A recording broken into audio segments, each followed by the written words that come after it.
fellow cyborgs, and welcome to another Pyjama Sunday. I haven't had one of these in a while. I think the last one might have been around Valentine's Day. If you're new to my channel and you've never seen a Pyjama Sunday before, Pyjama Sundays are where I'm literally in my pajamas. No makeup is the rule, and I just blather a bit more, and I'm not as harsh in my editing. So today there are a couple topics that I want to talk about or rant about. If you're just not in the mood for a rant, if you're not in the mood for negativity, I suggest you consider skipping this video or coming back to it at another time, because I don't know how angry I'm going to get. So I just want to warn you, this is not going to be happy, fluffy sunshine Pyjama Sunday today. Now, in light of some of the political situations in the world, what I'm going to rant about seems probably petty and superficial. However, it's something that has been bothering me for a long time here on BookTube, and I just really want to bring attention to the problems I'm having with these things and see if anyone agrees or see if the community recognizes that there's something that needs to be changed. I'm not calling anyone out in this video. I'm not saying that if you do these things that I'm going to be talking about that you're a bad person or a bad booktuber or that you're being disrespectful. I don't think people think about it, which is why I want to talk about it. So I'm not upset at any one person or any multiple people. I'm picking up on something in the language that booktubers are using that bothers me. The first thing is the Cormorant Strike series written by Robert Galbraith, which is a pen name of J.K. Rowling. I've seen a couple people discussing this book or one of the books or the series in total, and they refer to the author over and over again as J.K. Rowling.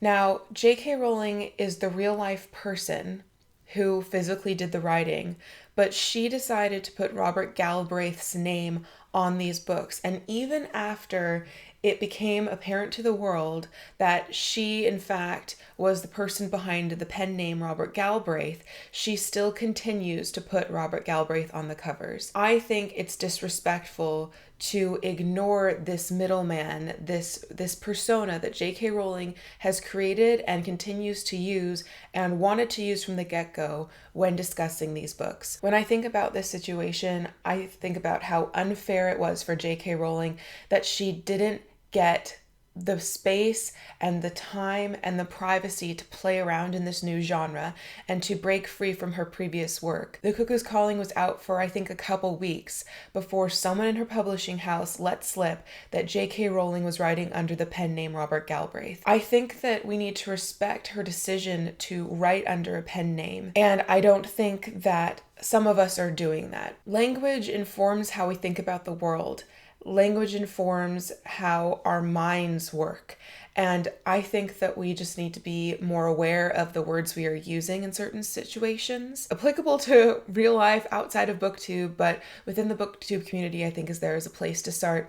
And I think respecting authors' pen names is something we need to think about. I can imagine why J.K. Rowling wanted to write under a pen name. She probably wanted to separate her readers. You know, you had the children and the young adults who grew up with Harry Potter, which is an integral aspect of their identity and their childhood. And then you have people who read crime and thriller novels. These are not necessarily mutually exclusive, but I don't see a whole heck of a lot of obvious overlap between these two sorts of readers. Age group, preference of what they're reading. Harry Potter was a middle grade, then I guess YA fantasy series set in our real world, but with magical elements.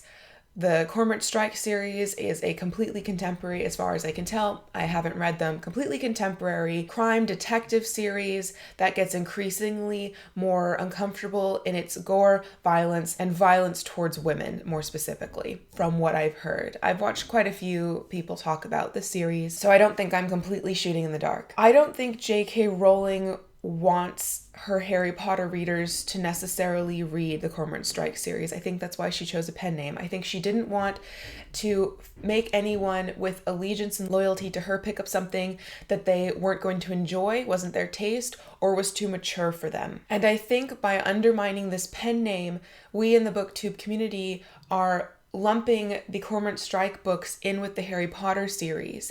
And I don't think that that's something we should do. if the person who created both of these series wanted to separate them by concealing her identity and her gender, then who are we to lump them back together? And I also think that there's some pressure for people who are loyal and lovers of J.K. Rowling and Harry Potter. Somehow the Cormorant Strike books have been added to their list of J.K. Rowling books to read. And I wonder if some of them are guilted into reading the Cormorant Strike books, even though they wouldn't have been interested in reading them had the man Robert Galbraith actually written them. I don't think anyone should feel obligated or guilted into reading anything, especially when someone's coming from a love of Harry Potter and then going to this dark crime series. So I think that's another thing we need to think about, is that by propagating the fact that J.K. Rowling wrote the Cormorant Strike series instead of respecting her decision and saying that Robert Galbraith wrote the Cormorant Strike series, we are perhaps telling more suggestible readers, younger readers who love the Harry Potter series, that they need to go read the Cormorant Strike series, not necessarily like right when they're 13, but just in their life, and they may be completely uninterested in doing so.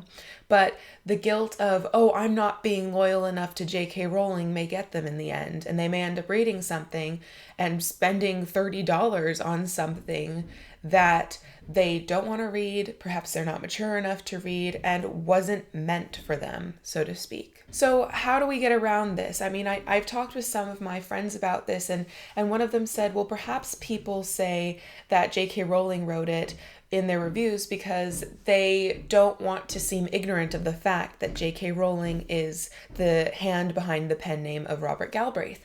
And I thought that that was something I hadn't considered, that people on BookTube, perhaps when they're reviewing the series, are afraid to look like they completely missed a huge thing that J.K. Rowling is behind Robert Galbraith. And I thought that there are a couple ways that we could do this. That when we're reviewing the Cormorant Strike series, we could say, this is The Cuckoo's Calling, written by Robert Galbraith, aka J.K. Rowling. For the rest of the review, referring to the author as a she pronoun and to the last name Galbraith. And for me, I think that would be a really respectful way of approaching the series and the author, but also not being afraid that you're going to be mistaken as not knowing that Galbraith and Rowling are, at the end of the day, the same person. Or I think if I were ever to read the series, which I don't think I'm going to, that if I were going to review it, I would do something like, I just read The Cuckoo's Calling by Robert Galbraith. Something like that, so that my viewers know that I know, but I'm still being respectful of that pen name. So that was rant number 1 over. I didn't get quite as angry as I thought I did, or thought I would, so that's good. My second rant is about the term chicklet. I understand that chicklet is a term that we use to describe a set of books, and we all know the sorts of books that we are describing when we use the term chicklet. However, for me, the term chicklet is insulting and dismissive. And as I said before, language changes how we think about things. Language changes how our brains function. I think that we need to start actively finding a better way to describe this sort of literature that isn't gendered, isn't dismissive, and doesn't discourage people who aren't 30-something white women from picking up these stories. Now, one thing that I looked up is chicklet offensive at all? Or am I just being oversensitive? Is it just the connotations of chicklet in my mind that I find offensive? And I'm going to have to read in my notes over here, but I looked up on dictionary.com for the definition of chick. And it says it's a noun. The first definition is a young chicken or other bird. The second definition is a child. And the third definition, it says slang, often offensive, a term used to refer to a girl or young woman. As a term used to refer to a young woman, chick is slightly dated. Originally, it was perceived as insulting because of the perception that it infantilized women. So there we have, at least according to dictionary.com, a basis within the term chick itself for the term chicklet to be offensive. I wouldn't want to be referred to as a chick. I also kind of take offense at being referred to as a girl, especially this happens often whenever I'm going out to dinner with my friends. The waiter might say like, "Thanks girls, have a good night." And I'm just like, I'm almost 26. I just left you a good tip. I just paid with my own credit card. I drove to this restaurant myself. When am I going to stop being a girl and when am I going to start being a woman or a lady? By infantilizing me and my status, then you're removing responsibility and you're removing autonomy from what you think I'm capable of. Because a woman is capable of, in our society built for adults, a lot more than a girl. Mentally because of brain development, but also lawfully because of rights. A girl can't vote. A woman can. A girl can't buy alcohol or porn if she chooses to. A woman can. A girl can't rent a car.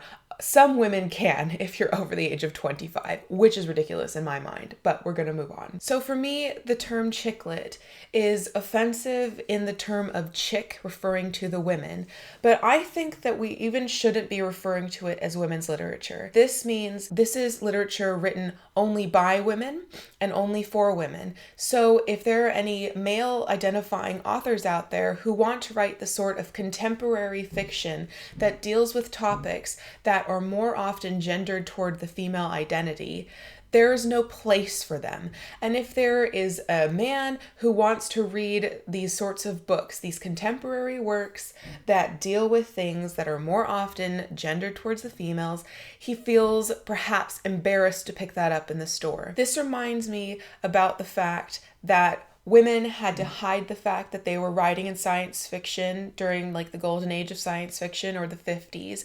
Or even today, how many women do you see writing science fiction novels who aren't using a pen name? Offhand, I can think of a couple, and I can think of a hell of a lot more men in the science fiction section of a bookstore. And then on the flip side, how many men are writing in the romance genre? The only appropriate romance books that men can write are the sort like Nicholas Sparks, who are standalones and then shelved in general fiction. And that's bullshit. Excuse my language. I hate this gendered market of book selling and book creation. I hate that today people still can't write but what perhaps they want to write because it's not in line with what society tells them their gender ought to be doing and ought to be creating. And I hate the fact that especially fiction geared toward women are marketed and designed to be disposable, cheap, valueless, and forgettable. And that is what the romance genre looks like to me when I walk into the store, and I don't believe any of those adjectives should be applied to the romance genre. And this is what I see too applied to the books that we formerly have categorized as chicklet. They look disposable, cheap, unvaluable, not something anyone really will spend their time reading. They're the sorts of books, if someone reads primarily romance and chicklet, would we call them a reader? Or would some people in the reading community scoff at them and say that they're not really readers? That doesn't really count as reading. This makes me really angry. I think that people should be able to do what they want to do without judgment passed upon them, no matter what their gender or sexual identity is. I think that all reading should be valued. It doesn't matter what you're reading. People who just read the classics canon aren't more readers than people who read hundreds and hundreds of Harlequin romances. Who am I to pass judgment on how people decide to spend their free time, either as a writer or as a reader? Who am I to judge what someone spends their money on, whether it's on fast cars or fancy food or that new romance novel? And who am I in my language to propagate this idea that fiction sold generally toward women is nothing to be considered, even though it creates billions of dollars of profit every year? Yet again, the only use that women have is to spend their money and be quiet. So I think that the change in this attitude of having genres so tied up with gender and having genres specifically geared toward women as being dismissed and unvalued needs to change. And the way that we can start doing that is by changing the language we use to refer to them, changing how we speak about these things. I don't know what I want to call chick lit, but I myself on my channel, apart from in this video, do not call it chicklet. I find that term offensive. What I would perhaps refer to it would just be a fiction novel, just a novel, a contemporary novel, a fast-paced, easy-read novel, a novel that contains mostly female characters and a romance subplot. I don't tend to read a lot of contemporary fiction like that. I'm generally these days have been reading more classics and more literary fiction than a bit of sci-fi and fantasy. I think that I would want to describe a work as what it is individually rather than trying to lump it into a group. Categorization is great and it's easy for the human mind. The human mind wants to organize things, but unfortunately, when we insist that things belong into groups, then things have to become homogenized, and then prejudice and stereotypes revolve around those things. And of course, you also get outliers who just don't fit into those categories at all. And both of these things not having a place in genres or being homogenized and prejudiced against because it belongs to a certain genre, those things are not good. Those things need to change. At least that's my opinion. Okay, I have one last thing to talk about before I leave, and hopefully it'll be a more amusing thing. So I've been trying to marathon rereading the Harry Potter series in June.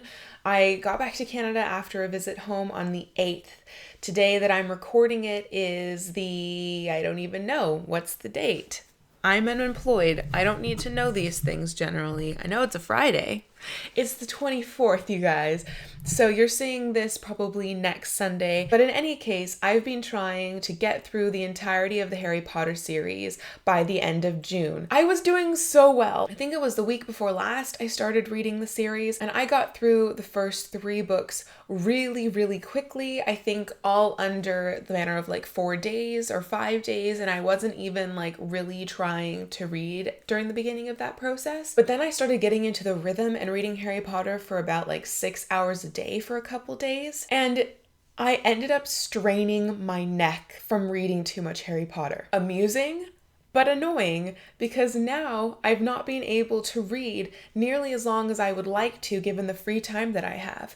I'm having to come up with creative ways to sit so that I don't strain my neck. The Harry Potter books, I have the American hardcovers, which are very big with pokey corners, and they're really heavy. I pretty much just had to sit like on my bed, because that's where I read on my bed, sit with my back against pillows with something on my lap so that the book didn't dig into my legs, and then had it open like that. And so the way I was, oh yeah, I can still feel it. The way I was reading, I had my neck somehow in this position from looking down. And so since there were only a few body positions that would allow me to be that close to the book, and since I was getting so enthralled in the actual story and I wasn't moving my head around, I was just sitting there, happy as can be, I actually strained my neck. And it meant that I had to actually have a day where I read very little, or else I would just continue to hurt my neck. It's been so irritating. I just want to marathon the Harry Potter series,